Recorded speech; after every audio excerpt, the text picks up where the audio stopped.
Hi, it's a beautiful Sunday morning. I'm sitting out in the sun, enjoying a little fire, reflecting on the week's news. Donald Trump still dominating news with the phone call he received from the president of Taiwan. Now, for people who don't follow diplomatic affairs closely, it would seem odd for so many people to be upset by the fact of just taking a congratulatory phone call. It wasn't that anything particularly inflammatory was said. In most cases, in most businesses, you're a winning coach, a CEO has a new appointment. Getting a phone call congratulating you and taking the phone call and being gracious seems to be something that would be beyond controversy. Seems is the operative word. Unfortunately, in the world of politics, things are complicated. Now, I'm not going to try to go into all the nuances of diplomatic protocol here. The bigger lesson, I think, for all of us is that every time you rise to a higher level of position in an organization, a hierarchy, there's a different level of scrutiny for your communication. If you're a high school kid and you're just shooting the breeze with three of your best friends from grade school, sitting around in someone's home at night, that's a different thing. You have a lot of latitude there.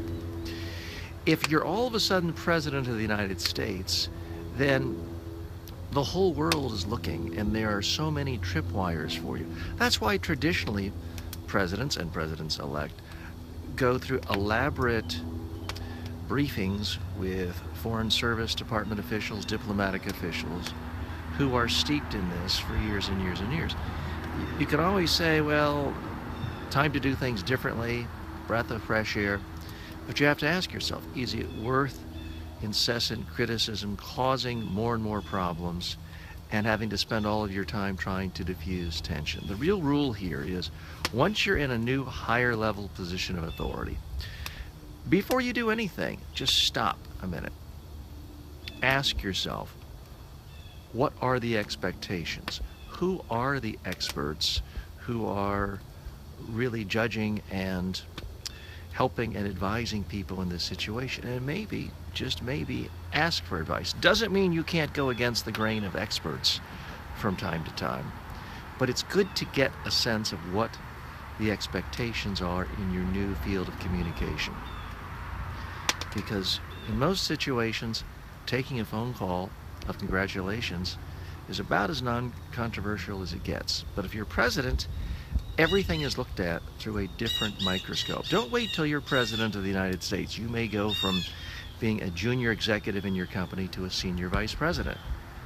What that means is, what you're seen tweeting is going to get a whole new level of examination.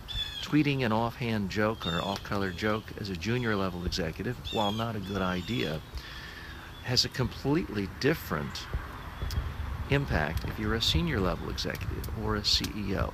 So my advice to you, anytime you're in a new position, stop before doing any communication. Really try to figure out what is different.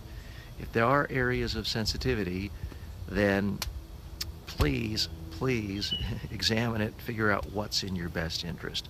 By the way, a shout out to Mike Bako, who's joined us, and Joanne watching us live too.